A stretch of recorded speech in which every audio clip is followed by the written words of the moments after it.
Bom, eu acho que a gente pode começar, até para não atrasar, que os retardatários vão chegando, a gente vai admitindo aí. Então, pessoal, bem-vindos a mais um Série HIV, é a sexta dessa segunda série, e nós temos hoje um tema que não é tão amplo, porque nem sempre os clínicos de adultos gostam de ver o que acontece na turminha mais jovem, mas que eu acho que é fundamental, porque mesmo você sendo um infectologista clínico de adultos, volta e meia aparece pacientes de menor idade, crianças, adolescentes, e sem contar que todas as crianças, esperamos que, se elas não tiverem problemas no caminho com HIV, elas vão evoluir para serem adultos. Em algum momento vão transicionar daquela cuidado da pediatra ou do pediatra para um médico de adultos. Isso, na realidade, traz algumas dificuldades, principalmente porque a terapia antirretroviral em crianças ainda é aquém do que nós temos hoje, do arsenal que nós temos para o adulto. As opções são limitadas, as crianças mudam rapidamente de peso, mudam de drogas, a adesão nem sempre depende delas, o que significa que o risco delas terem resistência, mutações de resistência, e chegarem com padrões complexos de resistência acaba sendo bem maior. Por isso que a gente vai discutir isso hoje.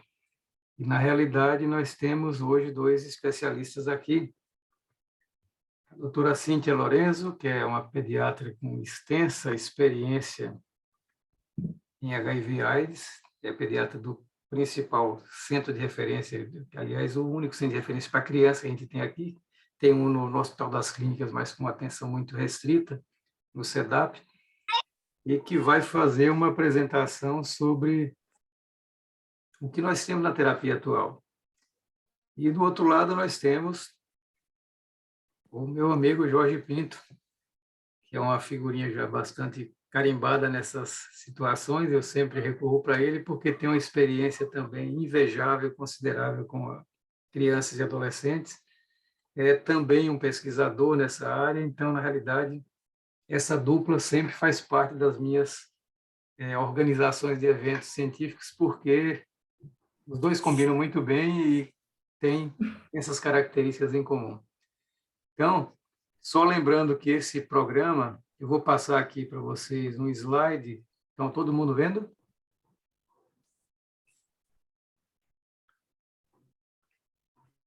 O slide não.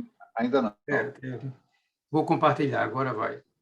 Esse é um slide que, a primeira coisa que a gente diz é que esse é um programa absolutamente independente, mas, para que ele seja efetivado, ele tem que ter um apoio, e esse apoio é fornecido pela GSK, a Vive, que tem grandes de educação e restritos, então eles fazem o patrocínio, mas nós temos total e plena responsabilidade pelo conteúdo, de modo que, na verdade, se alguém falar alguma besteira, a responsabilidade é toda nossa aqui, e não há nenhuma interferência da companhia nesse aspecto.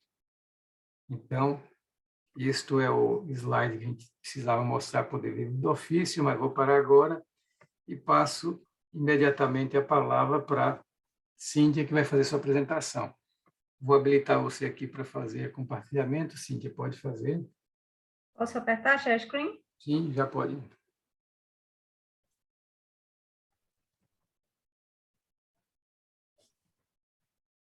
Está indo? Aparentemente, sim. Ok, então Tranquilo. vamos lá. Deixa eu só marcar aqui. Aí, amplifica a tela aí naquele copinho meu que saiu. Perfeito. Perfeito. Então, vamos lá, gente. Para quem não me conhece, então, o doutor Brito já me apresentou, eu sou Cíntia Lorenzo, eu sou infecto-pediatra do CEDAP, trabalho muito tempo lá no ambulatório do Hospital das Clínicas, mas atualmente estou só no CEDAP. Não tenho maiores conflitos de interesse, sou MRG e membro da Câmara Técnica de HIV pela CESAP. Bom, gostaria de fazer assim algumas considerações iniciais sobre HIV na pediatria, né? Então, a gente tem cerca de 1,7 milhões de crianças vivendo com HIV/AIDS. Então, se a gente considerar que são 35 milhões de adultos, então, os casos pediátricos correspondem a mais ou menos 5%, né, do total, do total de casos no mundo. Dessas crianças, 46% não estavam em TARV em 2020, e o número de crianças em TARV vem diminuindo, provavelmente em parte até por causa da pandemia, mas nós temos cerca de 800 mil crianças desse total de 1,7 que não estavam tratando em 2020. O número de novas infecções em criança caiu, né, para mais de 53% entre 2010 e 2020, né, graças, em boa parte, aos programas de profilaxia da transmissão vertical, mas o que se observou é que, atualmente, esse decréscimo desacelerou um pouco, principalmente por conta de regiões da África que abrigam cerca de 50% das gestantes vivendo com HIV que não estão em tratamento. Então, a gente continua tendo casos de HIV na infância. Metade dessas novas infecções estão em apenas 7 países, né? Nigéria, África do Sul, Moçambique, Tanzânia, Congo, Zâmbia e Uganda.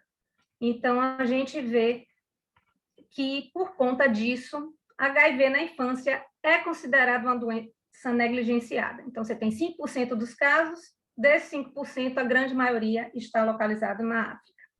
E, segundo palavras textuais desse relatório da UNAIDS, as crianças estão sendo deixadas para trás. Então, a gente vê isso já é descrito assim, há muitos anos, que HIV na infância é uma doença negligenciada. Só para vocês terem uma ideia, né, mais de 90% dos casos de infecções na pediatria é por transmissão vertical. A grande maioria desses casos acontecem durante a gestação, quando a mãe adquire HIV durante a gestação ou durante a amamentação, ou nas mães que não receberam terapia antirretroviral durante a gestação ou a amamentação. Tá? O restante menor dos casos corresponde às mães que abandonam o tratamento ou aquelas que não conseguem supressão viral durante a gestação. Em relação à cascata de tratamento, a gente percebe que há uma diferença importante entre a cascata de tratamento de adultos para a da pediatria, tá? Então, a gente vê aqui, ó, olha a diferença. Como vai caindo em relação de adulto, tá? E esse relatório da UNAIDS, a Declaração Política de 2021, com os objetivos e compromissos que foram traçados, dos 14 compromissos, esse aqui, foi dedicado à eliminação de novas infecções nas crianças. Colocando isso mais detalhadamente, então, seria o objetivo 95, 95, 95%, que é assegurar que as gestantes e lactantes tenham acesso à prevenção de HIV combinada, com testagem durante pré-natal e retestagem pós-natal e pós-amamentação, que das mulheres com HIV, 95% alcancem a manutenção, alcancem e mantenham supressão viral antes do parto e durante a amamentação, e que 95% das crianças expostas sejam testadas dentro dos 2 primeiros meses de vida e, se forem positivas, tenham tratamento otimizado disponibilizado. Tá? Então, é uma proposta ambiciosa. E, assim, eu já fiz aulas antigamente com propostas para 2020, propostas para 2010, que, infelizmente, a gente não alcançou. Espero algum dia ver, né, aulas que depois a gente conseguiu alcançar as metas em tempo hábil. Bom, o que é que a gente tem de terapia atualmente em crianças em pediatria? Eu vou focar mais a criança mesmo, porque o adolescente, na maioria dos protocolos, já é igual à terapia de adulto. Bom, o nosso PCDT, infelizmente, ele é de 2018, e o que a gente tem usado ultimamente são as notas técnicas que foram lançadas esse ano. Então, o nosso PCDT está defasado. Eu peguei os dados do guia americano, que foi atualizado em 7 de abril desse ano, e o da OMS, que é de julho desse ano, tá? Bom, há um consenso, óbvio, que deve-se tratar todas as crianças e adolescentes com diagnóstico de HIV, independente de sintomatologia ou CD4, e preferencialmente em até 8 a 12 semanas de vida. Quando você trata depois desse período, você já começa a ter alterações imunológicas, risco de doença e pode ter alteração no desenvolvimento neuropsicomotor dessa criança, tá? Então, é fundamental diagnóstico precoce e iniciar tratamento dentro das primeiras 8 semanas de vida. Sendo que, quando você trata até 7 dias de vida, você tem uma queda da carga viral 4 vezes mais intensa do que se você tratar depois de 8 dias de vida, tá? Então, você vê como é importante o diagnóstico precoce, de preferência ainda na maternidade. E quando você trata cedo, já tem vários estudos mostrando que isso está associado a menor estabelecimento de reservatórios virais, o que vai favorecer evitar resistência, falha terapêutica, né, e propiciar que essa criança consiga se manter em supressão viral por mais tempo. Bom, nosso PCDT, que é este aqui, se você entrar lá no site, vai estar esse guia. Ele é de 2018, ele, na verdade, foi publicado em setembro de 2017, e a última atualização que foi colocada nele foi em abril de 2019. Então, ele está bastante defasado em relação ao que se acumulou, né, de evidência mesmo na pediatria nesses últimos 2 anos e meio. O que a gente tem agora, de novo, são as notas técnicas que surgiram este ano. Tá? Então, a gente teve uma nota técnica em março de 2021, que mudou bastante o protocolo para profilaxia das crianças expostas e para investigação diagnóstica, tá? Então, a gente finalmente, eu acho que foi um ganho, a gente está tendo agora a possibilidade de realmente fazer uma profilaxia com 3 drogas e evitar a infecção ou começar a tratar o bebezinho se ele for infectado precocemente, em vez de usar só o AZT e 3 doses de nevirapina, que era o que a gente vinha fazendo. E essa nota técnica introduziu o raltegravir granulado para a gente poder tratar desde recém-nascido com raltegravir, que até então a gente só tinha raltegravir a partir de 2 anos de idade, tá? Em julho, finalmente veio, né, a nota técnica liberando o uso do dolutegravir para crianças com idade maior que 6 anos e maior que 20 quilos, que era o que a gente esperava desde antes da pandemia. A pandemia atrasou e a gente atrapalhou, né? Isso aí, ficou todo mundo focado só em Covid, mas finalmente agora em julho a gente passou a contar com o dolutegravir para crianças acima dos 6 anos, tá?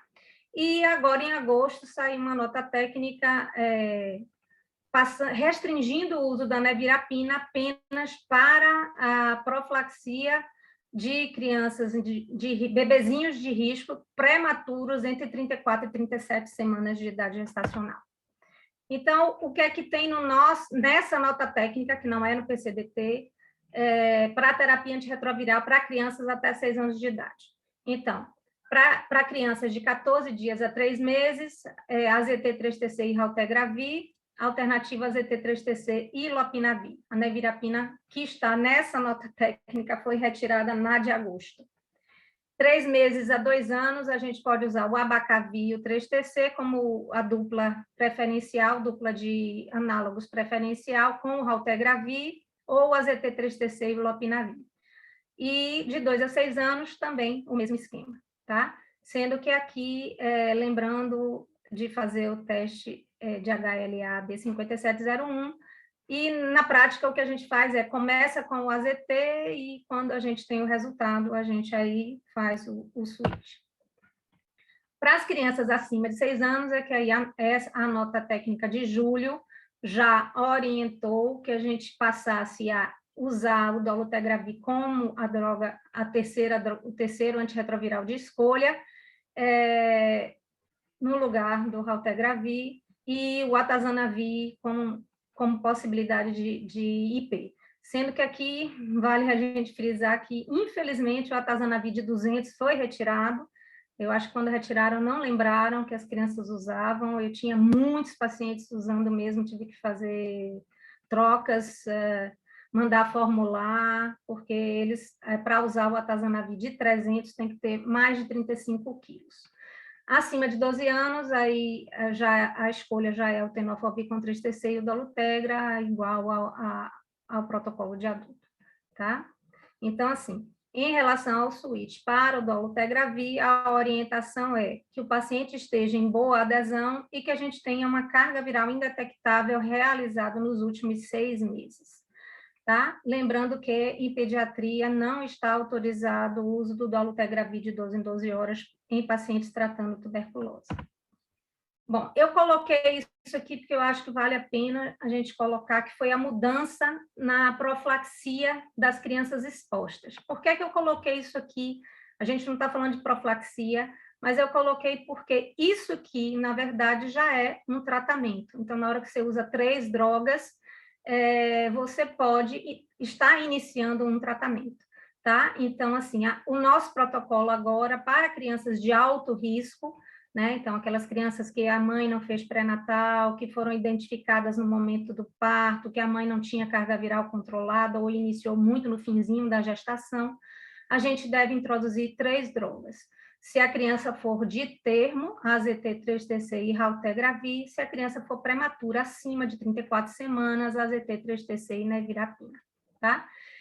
Por que eu estou colocando esse quadro aqui? Porque, assim, aqui está vindo, não sei se o doutor Jorge está tendo o mesmo problema, mas aqui está vindo o nosso problema. O ideal e o protocolo mudou, é que a gente colha uma carga viral ao nascimento, de preferência em até 72 horas de vida, para você identificar se a criança teve uma infecção intraútero, né? Porque se você identificar que essa criança teve uma infecção intraútero, esse tratamento, essa profilaxia não vai ser suspensa, você vai continuar e aí vai passar a ser terapia antirretroviral por tempo indefinido. Então, lembrando que essa profilaxia ela é prevista de ser por 28 dias.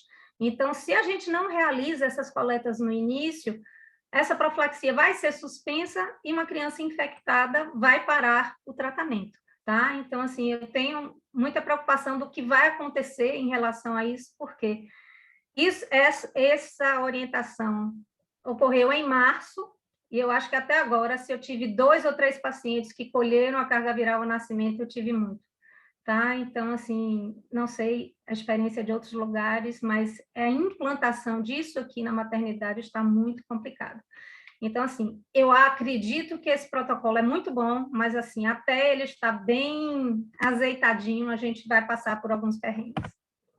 Bom, eu trouxe esse conceito aqui, né, que está no protocolo americano, porque eu achei muito interessante e tem a ver com aquilo que a gente falou. Então, eles colocam que a profilaxia do recém-nascido exposto ao HIV é dividida em antirretroviral profilático, terapia do HIV presumida e terapia do HIV. Então, o profilático seria a administração, geralmente de 1, no máximo 2 drogas, ARN sem infecção documentada pelo HIV. Então, geralmente são aqueles que têm pouco risco, baixo risco de infecção, que a gente vai fazer o antirretroviral profilático.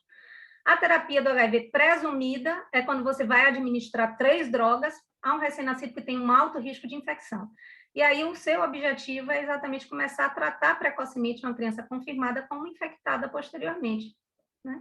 E a terapia é quando você administra 3 drogas. Então, o ideal é que a gente pegou um bebê com alto risco, que você faça uma terapia presumida e consiga confirmar antes dos 28 dias, e aí passe a fazer a terapia da criança mesmo. Ou seja, diagnóstico precoce, ainda na maternidade, é mandatório, tá? E, infelizmente, isso a gente ainda está tendo dificuldades nesse momento aí de mudanças de protocolo.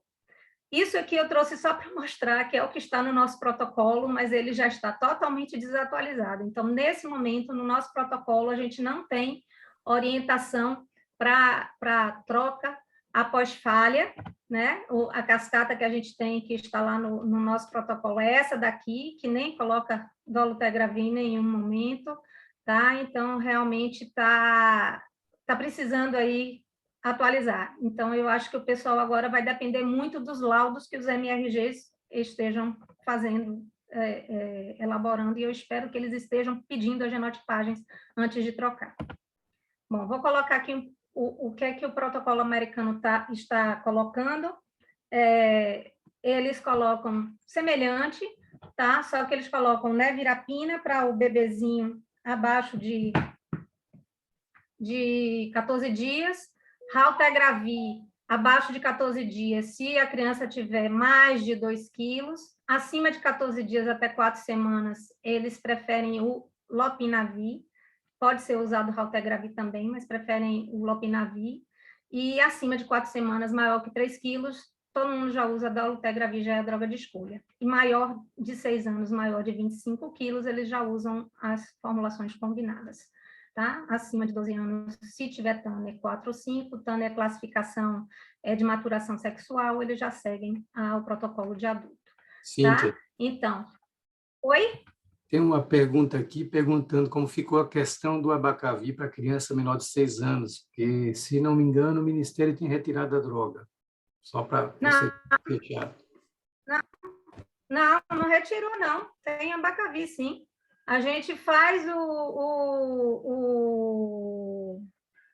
o teste de a tipagem do alelo B5701 e usa. O que acontece na prática é que a gente acaba... O pediatra não tem medo de AZT, a verdade é essa. A gente acaba usando AZT. Mas, assim, a droga de escolha continua sendo Abacavi. Eu, pelo menos, tenho pedido HLA e tem vindo. Eu não tenho tido dificuldade, não. Já troquei alguns pacientes quando o HLA chegou e tenho paciente usando Abacavi sem problema. Não sei se outros estados estão tendo dificuldades. Mas Ao a gente final, aqui eu vou tá voltar a usando. esse ponto aí, tem algumas coisas que eu vou perguntar para você, mas vamos... Tá bom. Bom, o protocolo americano agora já libera Abacavi para acima de 1 mês, tá? Que era acima de 3 meses também, mas eles agora, depois desse estudo, o Impact P1106, eles já estão usando para crianças com mais de 1 mês, tá? E a dupla de TRN alternativa, né? Aí vai depender da idade, do peso, do Tanner, mas normalmente é tenofovir, 3TC, eles até liberaram agora a dupla Abacavi-AZT, que é uma dupla que eu não tenho experiência pessoal em usar, mas está lá no protocolo como uma novidade, está aqui, ó. Tudo que está em amarelo, foram mudanças que aconteceram nesse protocolo novo. Né? Então, aqui como está no protocolo, aquele resuminho que eu fiz. Eles fazem muito, assim, eles vão indo por idade, né? Então, primeiro, a terceira droga, que vai ser sempre 2 nucleosídeos com uma terceira droga, eles vão seguindo por idade. Então, recém-nascidos, menores de 14 dias, recém-nascidos maiores de 14 dias a menos de 4 semanas, crianças acima de 4 semanas a menos de 6 anos, maior de 6 anos e os adolescentes. E aí vai indo. E aí a gente vê que eles têm muito cuidado com o uso do raltegravir e a orientação é, assim que possível, trocar por medo de resistência por ser uma droga de baixa barreira genética. Tá? Então, aí aqui vai indo em relação à dupla de análogos, né? Que eles... os esquemas alternativos também seguindo na mesma ordem, os esquemas alternativos, tá? Então, você vê que à medida que as crianças vão crescendo, você vai tendo mais drogas liberadas, lembrando que a gente aqui não tem darunavir para 3 anos de idade, o nosso darunavir é acima de 6 anos, a gente não tem elvitegravir, atazanavir, a gente não tem atazanavir para usar em criança pequenininha, a atazanavir aqui só dá para usar em crianças acima de 6 anos, e assim mesmo, com dificuldade agora, porque não temos mais a cápsula de 200 miligramas, tá? Então, o nosso PCDT não tem essas possibilidades todas, tá? E aqui a dupla de ITRNs, tá? Então, mais ou menos aquilo que eles vão indo do mesmo jeito, tá? Então, a preferencial, aqui é o preferencial, vai indo sempre pela idade, e aí você vai vendo, de acordo com a idade, como é que o que vai sendo liberado e permitido, tá? E aí, vamos falar um pouquinho sobre, uma vez que você começou a tratar o seu bebezinho pequenininho, como é que você vai ajustando isso aí. Então, assim, uma coisa muito importante em pediatria é você ir melhorando a qualidade de vida do seu bebezinho. Então, você começa com as 3 drogas, você começa, às vezes, com lopinavir, que tem um gosto horroroso, E o bebê vai crescendo, a criança vai crescendo, você vai passando para drogas melhores, esquemas melhores, posologia combinada à medida que a criança vai crescendo, e eles vão ficando super felizes. Assim, eles ficam esperando pesar para ver quanto estão pesando, para ver se podem trocar de remédio, e é uma felicidade quando isso acontece. Tá? Aqui, nós vamos indo nesses esquemas, tá? Vamos seguindo. Se a criança está indo a Virapina, Efavirenz, a troca, como é que a gente vai fazendo, vale a pena a gente colocar, à medida que vai crescendo, vamos passando para os combinados, tá? Então, eles já têm combinados acima de 25 quilos, Bictarv, vale a pena a gente dizer que tem uma preocupação grande quando estava usando Nevirapina ou Efavirenz, de você ter certeza, segurança de que esse paciente estava indetectável antes de fazer a troca, tá certo? Então, aqui, Lopinavir, quando está usando 2 vezes ao dia, o que é que você pode ir trocando, e por aí vai. Eles sempre vão droga por droga, idade por idade, e todo comentário, tá? Então, assim, só lembrando que agora, no dia 18/8, semana passada, lá nos Estados Unidos, o FDA expandiu o Bictarv para usar em crianças acima de 14 quilos. Então, assim, mais um ganho, uma conquista, tá? Então, aqui, qual é a recomendação, né, para pacientes de esquemas combinados? Então, o paciente está usando muitas drogas e você pode combinar os esquemas, o que é a felicidade e o paraíso para eles, tá certo? Então, aqui, quando você tem falha, né, então se você estava usando 2 nucleosídeos e um não nucleosídeo, você vai usar 2 nucleosídeos com um IP com booster. Se estava usando 2 nucleosídeos, você pode usar um inibidor de integrase, e aí vai ter que ter o cuidado com o Raltegravir, porque se o paciente tinha mutação, preferível é o dolutegravir, tá? E aqui vamos ver as recomendações da OMS. Então, você vê que é tudo parecido, eles já usam, aqui é o contrário, eles vêm de baixo para cima, o neonato está cá embaixo. Então, Raltegravir só no neonato, porque dolutegravir só pode ser usado acima de 4 semanas, tá certo? Então, assim, e a orientação é, assim que possível, fazer a transição e passar para dolutegravir, tá? Então, transição para os esquemas, então, assim, criança abaixo de 30 quilos, você já vai usar esquemas, já aqui, ó, tenofovir, lamivudina e dolutegravir, abaixo de 30 quilos, abacavir 3TC e dolutegravir, tá? Então, assim, essas recomendações são embasadas nos resultados do Odyssey, e o ideal é fazer uma carga viral quando você tiver um ITRN e for fazer uma troca com o inibidor de integrase, para você não ter risco de mutações de resistência, tá? Então, aqui, os esquemas de segunda linha, então, é semelhante, tá? Então, eles colocam abacavir 3TC, abacavir 3TC, tenofovir para as crianças maiores, tá? Darunavir não pode ser usado uma vez ao dia em crianças abaixo de 12 anos ou acima de 12 anos que ainda não tenham maturação sexual acima de Tanner 4, então também é uma limitação para a gente. Lembrando que o Darunavir para usar em pediatria é complicado, porque a gente não tem apresentação em líquido, são vários comprimidos e ainda o ritonavir separado, tá? Então, é bastante limitado o que a gente pode fazer, tá? Então, aqui, esquema de primeira, um resumo de primeira, segunda e terceira linha. Então, tem muita variação, tá? Então, assim, o que é que a gente vai resumir? Quais são os desafios que a gente tem na pediatria? Tá? Então, primeiro, a gente lembrar que a criança vai ser exposta a antirretroviral, em média, por 20 anos a mais do que um adulto. Ela vai depender, além da adesão dela, do adulto cuidador. Então, quando a mãe, ou o pai, ou o cuidador tem má adesão, geralmente a criança tem má adesão junto, que a gente tem cargas virais muito mais elevadas, principalmente nos primeiros 2 anos de vida, o que torna o risco de falha maior. Temos um arsenal terapêutico limitado, principalmente no nosso PCDT, né? Temos limitação de medicação em apresentação combinada, limitação de formulações adequadas, precisamos ajustar as doses à medida que a criança cresce, Temos carências de estudos de farmacocinética e farmacodinâmica em pediatria, tá? Então, a consequência disso é que a gente tem um risco maior de má adesão, falha terapêutica e resistência viral. E aí, o que é que eu coloquei aqui para a gente pensar?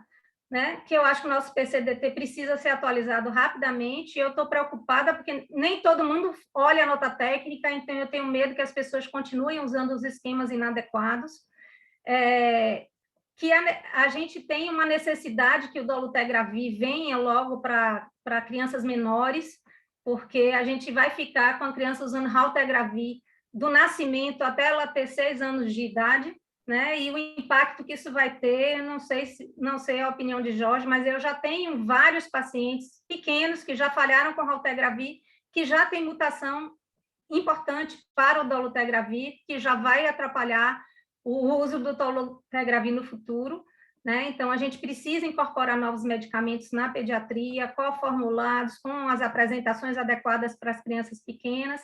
E eu gostaria só de fazer uma propaganda aqui, que o Dr. Jorge está iniciando um estudo de vida real, né, um estudo multicêntrico para avaliar a eficácia e a segurança do dolutegravir em crianças de 6 a 12 anos, né? Então, agora que ela está entrando no nosso protocolo, e eu tive a sorte e o privilégio de ter sido convidada para fazer parte desse estudo.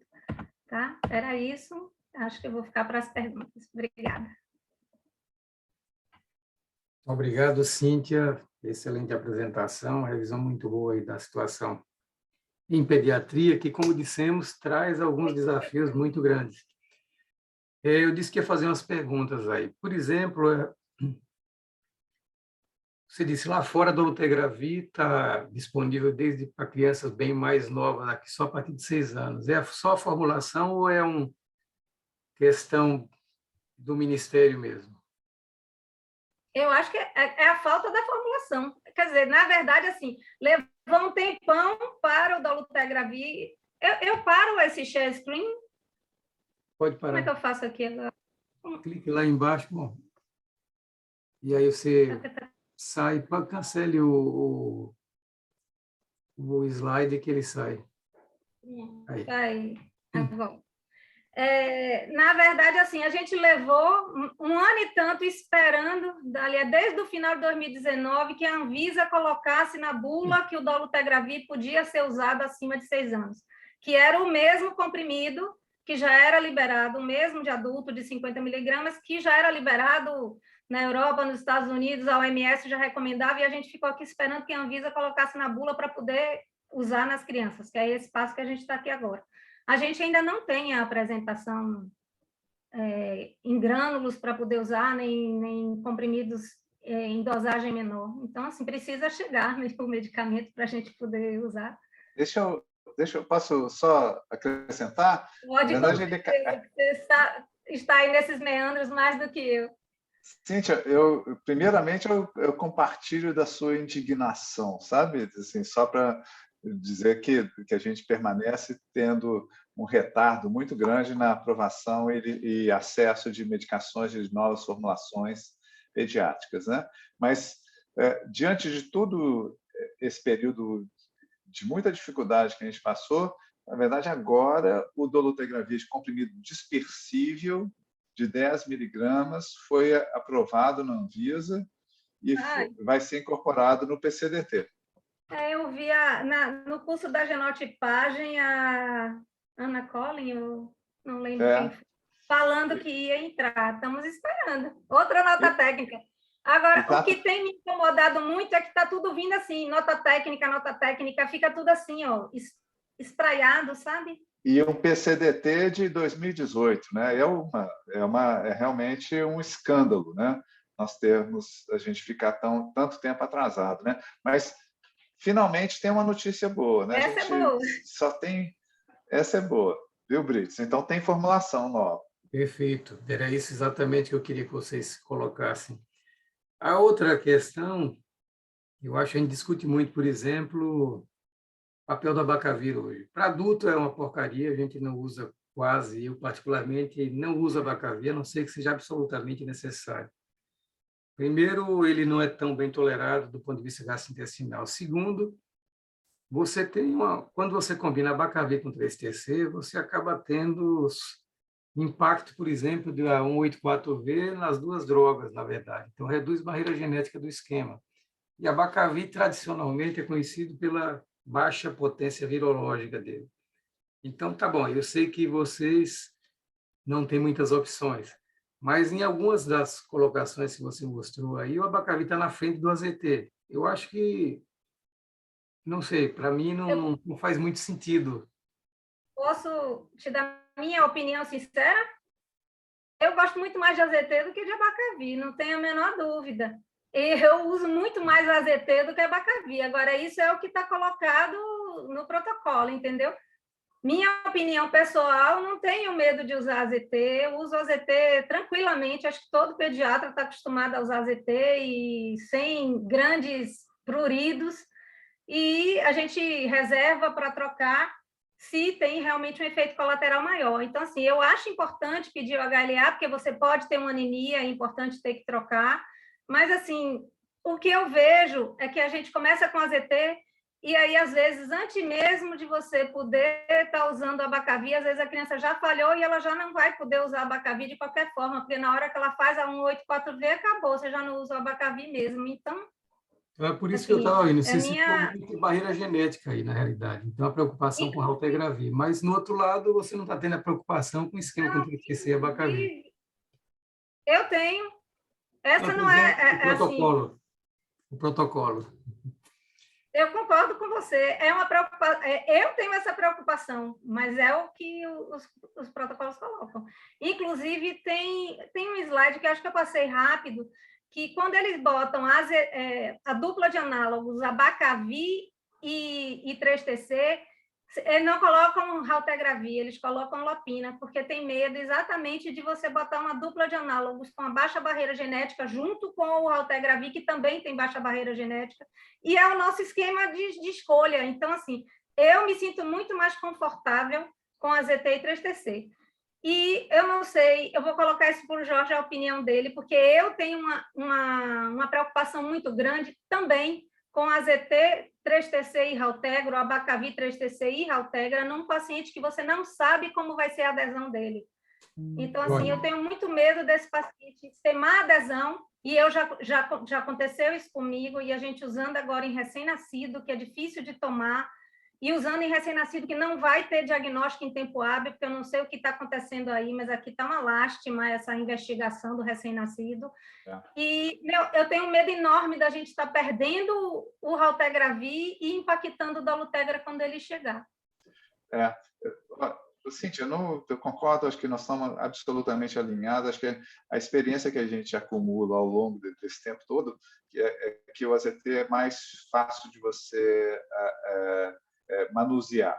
Né? Mas só uma consideração, Brites, histórica, talvez, por que o Abacavir aparece com tanta ênfase nos consensos pediátricos.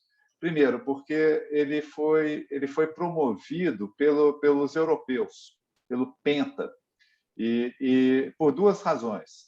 A questão principal era a toxicidade, a toxicidade hematológica, de anemia associada.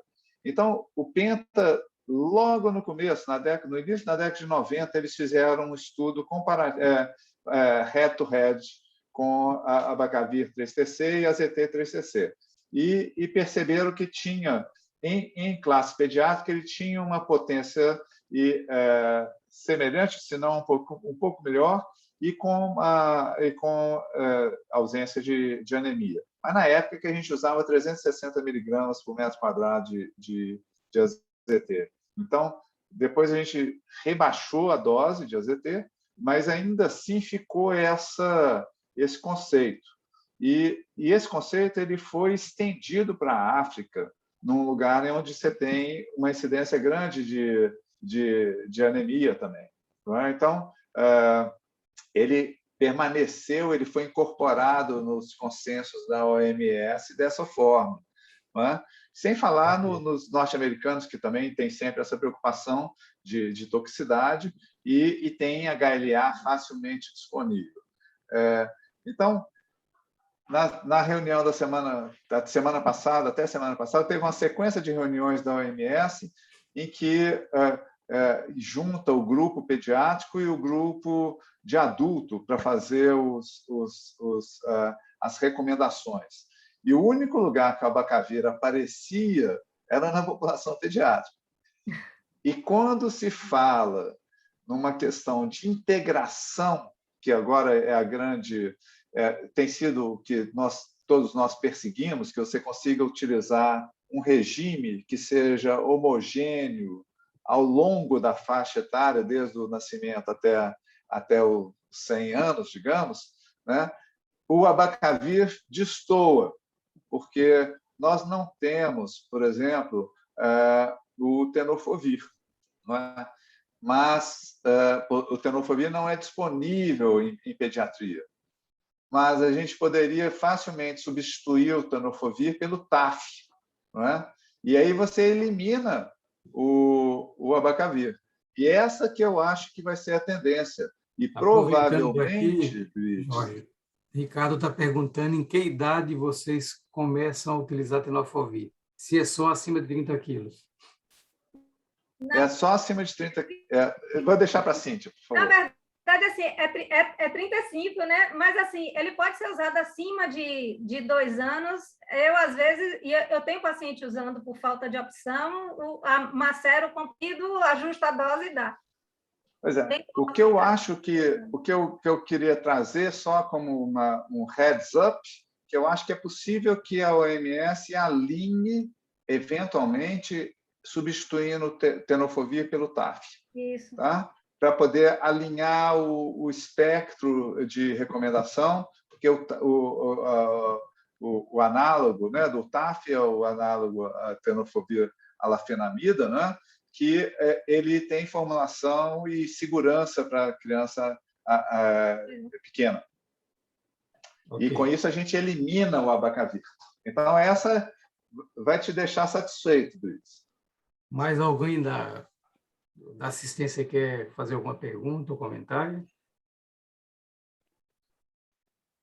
Então, antes de entrar no caso, a gente fazer uma discussão objetiva, só fazer um último comentário que eu queria ouvir de vocês também, dos dois. Bom, o Atazanavir 200 era sempre com booster, né? Uhum. Porque, na verdade, se você for parar para pensar em farmacocinética, você pode usar o de 300 sem booster, dá exatamente a mesma coisa. A única coisa é que você, eventualmente, diminui um pouco a barreira, porque sem um booster você pode ter um nível, um pico mais baixo, e isso possibilita o surgimento da 50L, por exemplo, se houver falha. Mas a gente usou muito a Atazanavir sem booster em adultos, e em adultos com baixo peso. Eu tive paciente, por exemplo, com 40 quilos que não tolerava abacavir 300 com ritonavir. Eu usei 300 sem ritonavir e muito bem, obrigado. Então, é uma alternativa que compensa farmacocineticamente o efeito farmacológico do ritonavir.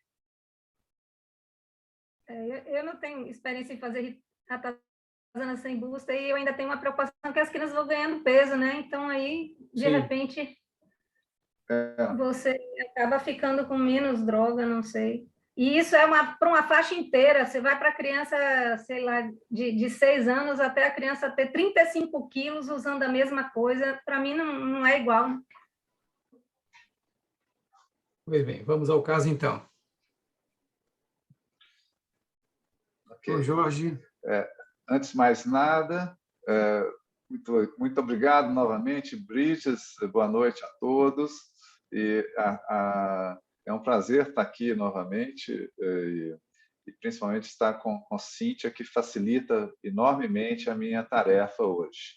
Deixa eu só... Espera aí, como é que eu... Deixa eu só abrir isso aqui. Um instantinho, por favor. Eu espero que agora, da última vez, eu tive uma microfonia horrível. Agora, hoje está bom, né, Brito? Não está... Tá, tranquilo. Tá bom, então.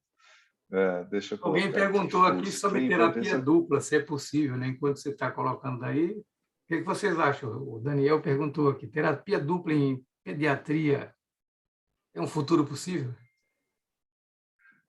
Eu acho que é ultra possível, eu acho que é muito possível, mas, na verdade, a pergunta é qual, né? Qual que é a terapia dupla?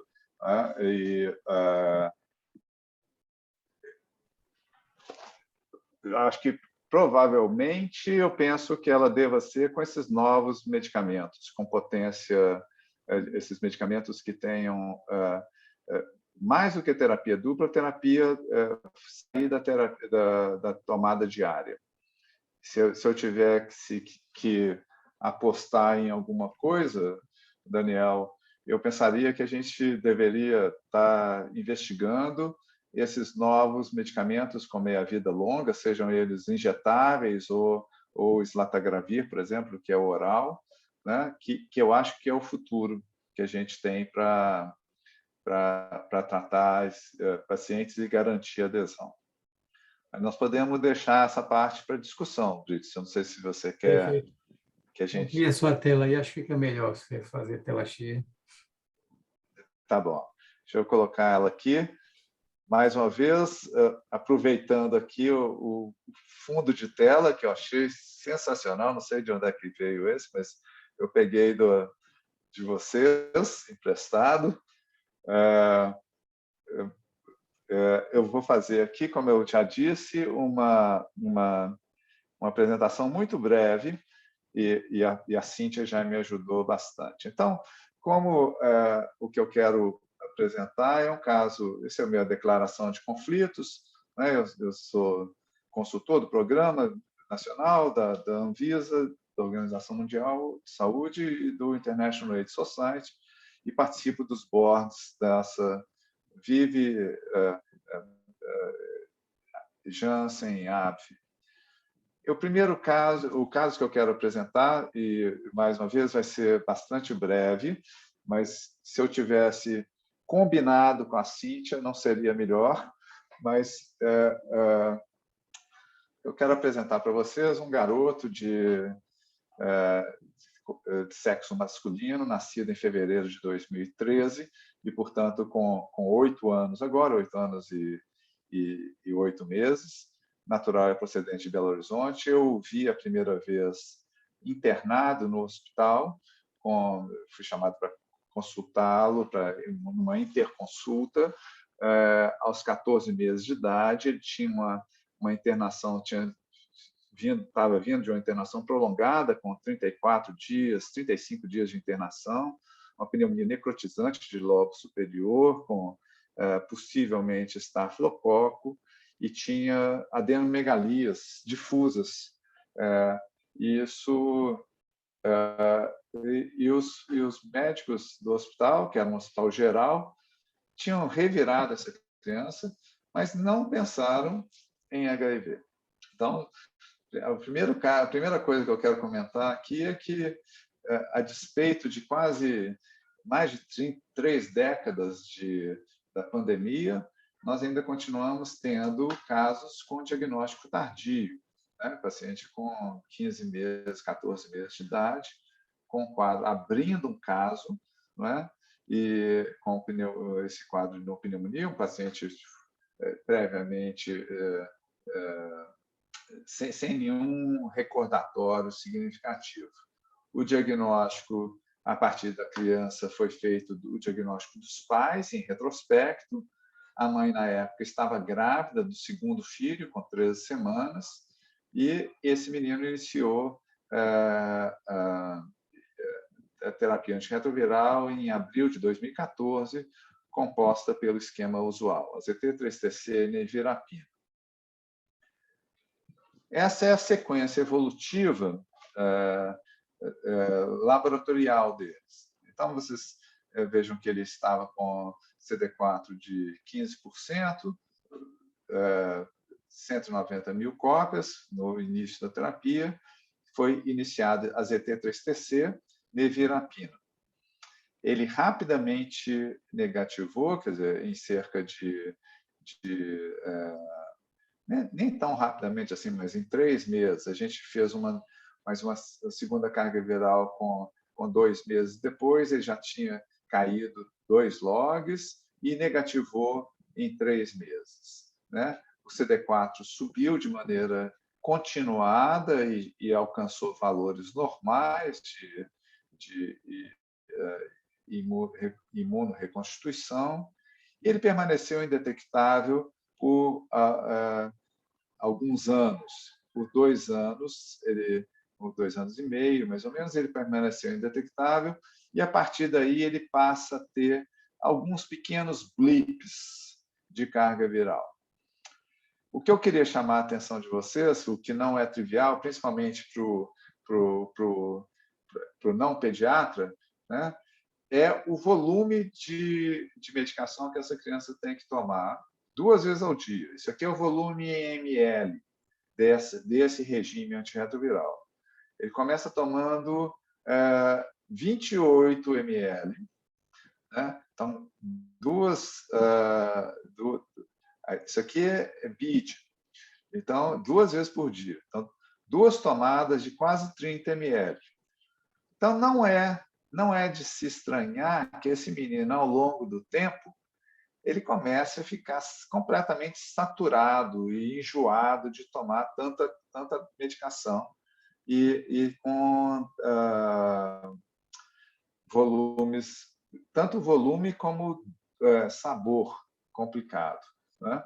E daí, então, com toda a inquietude que Cíntia já expressou, né, você, na ausência de medidas de alternativas viáveis de antirretroviral, a gente, já sabendo que ia entrar o dolutegravir, mas ainda não tinha entrado no começo desse ano, nós tentamos raltegravir em granulado.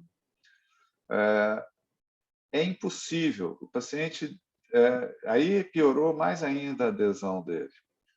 E em março de 21, ele já tinha mais uma carga viral, pequenas cargas virais, mas essas são aquelas que vão induzir resistência lá na frente. Né? E em setembro, finalmente, a gente começa a fazer... Ele já tomava comprimido, a gente já estava dando a ZT3TC, né, de 300, 150, meio comprimido, 2 vezes ao dia. E acrescentamos o dolutegravir, de 50 miligramas. Ele melhora a contagem de CD4 em número absoluto, negativa a carga viral e permanece, nesse momento, com esse regime. E muito feliz, porque ele fala que agora ele toma os mesmos comprimidos que os pais tomam. Esse é um caso muito, muito simples, mas ele não é... Quem esteve aqui na reunião de fevereiro viu um caso complexo de um paciente com falha e problemas de adesão que a Cíntia apresentou e com uma possível co-infecção por tuberculose. Eu trouxe esse caso, na verdade, para discutir essa questão do desafio da adesão. Eu gosto muito dessa imagem, que, na verdade, o desafio da adesão para a criança é isso aí, ele tem que engolir um sapo, né, 2 vezes por dia, 40 ml de antirretroviral. E é um problema. Não é? O problema é muito importante porque você depende do pai ou do cuidador para tomada de medicação. As drogas são mais de uma droga, 1 ou 2 vezes por dia. Nós falamos já sobre o número limitado de formulações e a fadiga da adesão, né? O que é representado por qualquer doença crônica em criança, por criança que tem diabetes ou que tem o nefropata, né? que cansa, e especialmente quando ele atinge a adolescência. Né?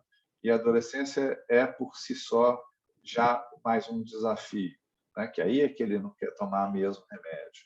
Então, o que eu acho que, finalmente, a gente está chegando num ponto de poder harmonizar tratamento. eu trouxe esse slide, o próximo slide, Cíntia, incorporando aquilo que você acabou de falar. Então, o que eu queria chamar a atenção de vocês é o seguinte: isso aqui são isso aqui é agora, atualizado até nesse guideline que a Cíntia falou, né? Que foi o norte-americano, é agosto de 21, que é o da linha do meio, a OMS é em junho desse ano, e o Penta já é um pouco mais antigo, em 2019, que é o grupo europeu. Aqui a gente ainda não tinha atualização do consenso brasileiro, mas eu queria só aproveitar, eu sei que a Cíntia já falou sobre isso, eu não vou me deter muito nesse slide, mas eu queria só chamar a atenção de vocês sobre a homogeneidade que a gente verifica nesses guidelines a partir de 4 semanas de vida. Vocês vejam que você tem esquemas que permanecem. Isso aqui, evidentemente, esquemas de primeira linha, né? Mas eles permanecem uniformes a partir de 4 semanas, o que é um avanço para quem está acostumado a lidar com formulações difíceis e número limitado de opções. Isso, para o pediatra, é realmente uma luz, não é? Um sinal de facilidade no manejo. De forma que a gente permanece com esse grupo aqui, que são os recém-nascidos e os neonatos, até menos de 4 semanas de vida, ainda mal protegidos, porque vocês vejam que tem raltegravir, né? Tem o Caletra, né? Porque nós ainda não temos formulações, ou não é que não haja formulação, mas nós não temos dados de dolutegravir em criança abaixo de 4 semanas, abaixo de 1 mês. Mas o consenso do norte brasileiro, o PCDT brasileiro, ele vai alinhar, da mesma forma, ele vai estar alinhado com as recomendações da OMS, como eu já falei logo no comecinho.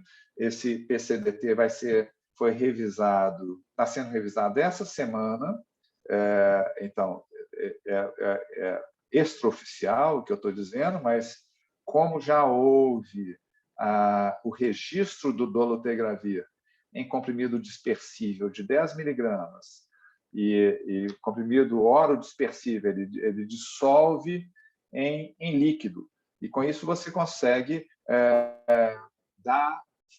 fracionar. Você pode começar com 5 miligramas de dolutegravir e progredir para 10 miligramas. E isso é por faixa de peso e a partir de 4 semanas de idade. E prossegue com o paciente acima de 6 anos com dolutegravir de 50 miligramas, que é a mesma medicação utilizada para os adultos. Você veja, Brites, que o abacavir permanece, né? Na falta do tenofovir. Então, na ausência de formulação na verdade, não é só formulação, né? Na evidência de toxicidade associada ao dolutegravir em criança abaixo de 2 anos. Então, nós temos, eu acho que o que vai aparecer como opção vai ser a substituição, potencialmente, do tenofovir pelo TAF. E eventualmente, a gente consegue fazer com que incluir aí sim, integrar os inibidores de transcriptase juntamente com o inibidor de integrase a partir do 1º ano de vida. O que eu vou parar de compartilhar aqui, na verdade, eu trouxe mesmo como o objetivo de discutir isso com todos vocês. Como eu falei, não é um caso complexo, mas é um tema relevante sobre como você faz para chegar nas categorias mais jovens, medicamentos palatáveis e com potência virológica, com segurança, palatabilidade e potência virológica. E eu acho que esse é o único caminho possível para evitar esses pacientes, que a Cíntia falou muito bem, que vão ter uma vida inteira de exposição antirretroviral. E décadas de exposição antirretroviral e com trazendo junto consigo as resistências, as mutações acumuladas ao longo dos anos. Né? Eu paro por aqui, Brites, para que a gente possa se beneficiar da discussão. Então, fica aberta, pessoal, aí as questões. Ricardo volta a perguntar, Abacavir com 3-tecido Altegravir poderia ser utilizado uma vez ao dia?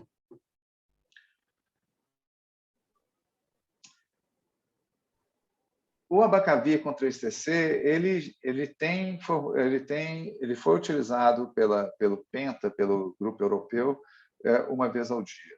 Nesse momento, ele não consta nas recomendações como o esquema recomendado.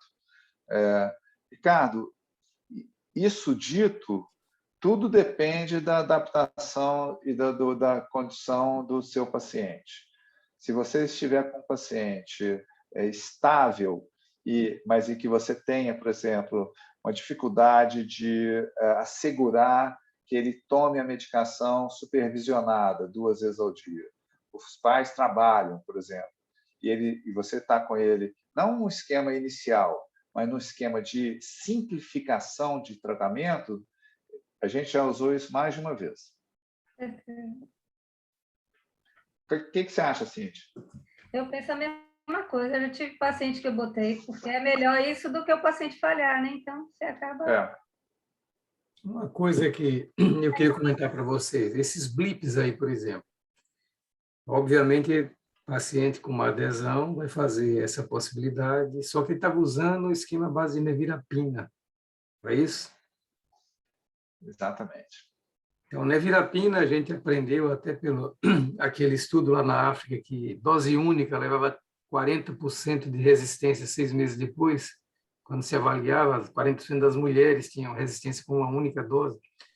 Então, é claro, a droga de barreira genética é muito baixa, e você não esperaria, por exemplo, um esquema com essa característica, que esse paciente desgarrasse mais aí nesse período de segmento, ou foi... Tudo bem que as cargas virais, tecnicamente, a gente pode dizer que estava indetectável. O paciente teve que ter tudo abaixo de 50, teve um acima de 50, mais 60 cópias, coisa assim, né? Eu acho, Brits, que ele já estava queimado com a nevirapina. A nevirapina já tinha cumprido o papel dela. Eu estava inquieto, esperando que ele viesse a qualquer momento com a carga viral mais alta e aí que a gente queimasse o backbone dele também. Né? Então, assim, eu acho que não era problema só de adesão, eu acho que principalmente a questão primária ali estava na exaustão do esquema com nevirapina. Mas a que você devia essa exaustão? Aumento de peso, alguma coisa? O que levaria, segundo vocês dois aí? Eu acho que é potência mesmo. Acho que era questão de tempo ela ter um escape mutante ali. Acho que quer dizer, era só a minha... Às vezes até ele faz uma virose, toma uma vacina, faz um blipzinho por conta de uma coisa assim, e aí vai. Porque eu acho, nevirapina é uma droga fantástica. Eu tenho um paciente que usaram nevirapina por 20 anos, por exemplo, sem nenhum problema. Então, não é por cansaço da droga, por isso que eu provoquei vocês nesse sentido. Provavelmente é falha de adesão mesmo. Em criança, é claro, vocês sabem melhor do que eu que é comum isso. E a outra coisa, às vezes, é aquela história do peso que muda e a dose estava no limite e você acaba Quando ele chega na consulta, já passou do tempo de ter ajustado e acaba sendo subdose, né? Eu acho que é tudo isso. É difícil da gente apontar nesse caso, mas tem adesão, tem problema da própria potência dessa medicação, apesar de ele ter se respondido muito bem inicialmente, né? Mas eu, sinceramente, acho que a nevirapina já deu a contribuição que ela tem que dar. A gente está na hora da gente... Nós dispomos e devemos buscar coisas melhores, com maior barreira e com mais segurança, com drogas que tenham regimes mais permissivos, digamos assim. Eu acho que, nesse caso, essa criança só permaneceu com nevirapina tão bem sucedida porque ele tem uma mãe sensacional. Eu quero só comentar que essa mãe teve mais 2 filhos não infectados e é uma mãe extremamente cuidadosa. Mas eu estava ansioso por ter o dolutegravir disponível.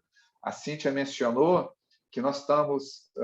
A primeira recomendação do dolutegravir para incorporação a partir de 20 quilos e 6 anos surgiu na reunião do Ministério em 2019, em fevereiro de 2019. Ou seja, nós levamos mais de 2 anos para incorporar essa recomendação, ao arrepio de todos os outros consensos internacionais. Todos os consensos já tinham incorporado e o Brasil permaneceu... No final de 2019, que a gente estava lá esperando que ia sair, aí veio a pandemia, acabou tudo. Exatamente. Então, essa dá uma noção do nosso retardo na resposta necessária. A Cíntia já falou sobre isso, é uma doença negligenciada, com todos os efeitos da negligência, né? Em termos de população e priorização. Perfeito. Algum questionamento ou pergunta do pessoal que está assistindo? O pessoal está mais silencioso aí. Acho que a próxima pergunta é: esse negócio acaba logo ou não? Como é que é?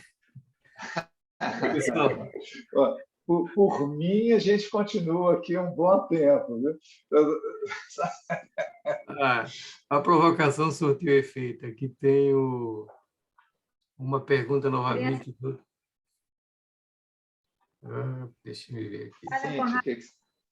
Ricardo, novamente. Nas crianças que falham com o uso de raltegravir, vocês resgatam com dupla de análogos IPR ou acrescentam nova droga? Na maioria resgata, tranquilamente. Com IPR ou... Com IPR e dupla de análogo, sem precisar de nova droga, porque se ela não usou IPR, geralmente resgata bem. Com o próprio Lopina, com a Tazana. Agora, assim, a nossa tristeza ainda é que, por exemplo, dos melhores IPs, Darunavir a gente não consegue usar. Darunavir é difícil de usar, porque as crianças tomam, para tomar Darunavir, a criança chega a tomar 4 comprimidos de 12 em 12 horas. Então, é complicado. Essa carga de volume, ou carga de pílula, ela não é trivial. Você não pode usar a droga que você acha que vai ser com o melhor perfil genético, desconsiderando as questões de formulação. A formulação não é uma coisa que a gente possa relevar no tratamento. Complementou aqui, mesmo que os análogos estejam muito comprometidos, você mantenha...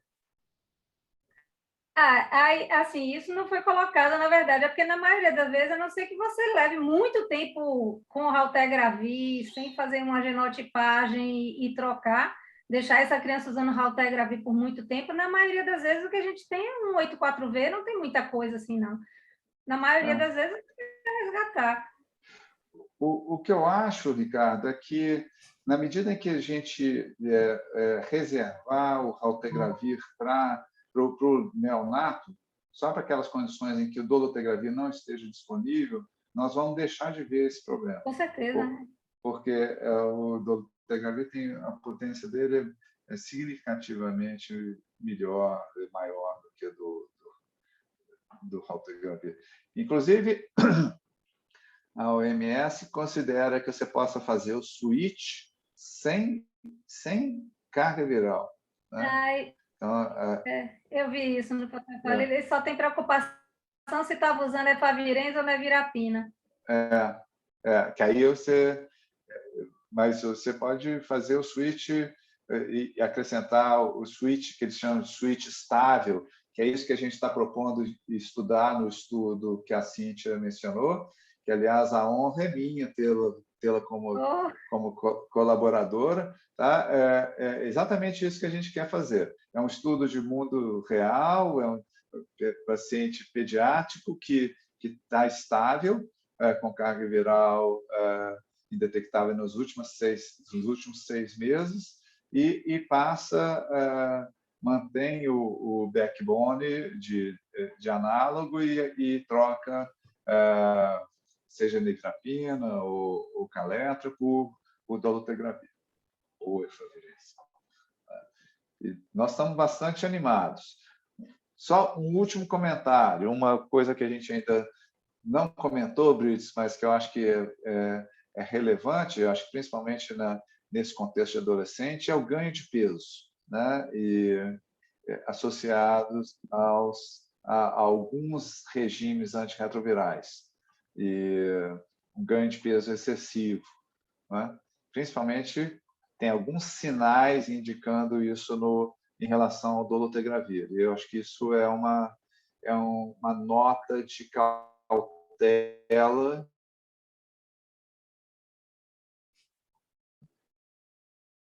que todos eles com dados antropométricos. Isso vale não só para a população pediátrica. Né? Estamos vendo isso é muito nebuloso ainda, mas é uma coisa que também foi observada em adultos, principalmente uma associação com TAF, mas, na verdade, tem muitos fatores de confusão, então a gente não pode dizer que seja realmente uma coisa característica da droga. Então, o estilo de vida, os fatores são provavelmente também determinantes. Ok, pessoal. Nosso propósito nessas reuniões é ser discussões objetivas e não ultrapassar muito tempo, até para o pessoal não ir dormir e a gente ficar aqui falando sozinho. Então, já estamos dentro do nosso prazo. Eu agradeço muito a Cíntia, a Jorge, pela ótima apresentação, discussão.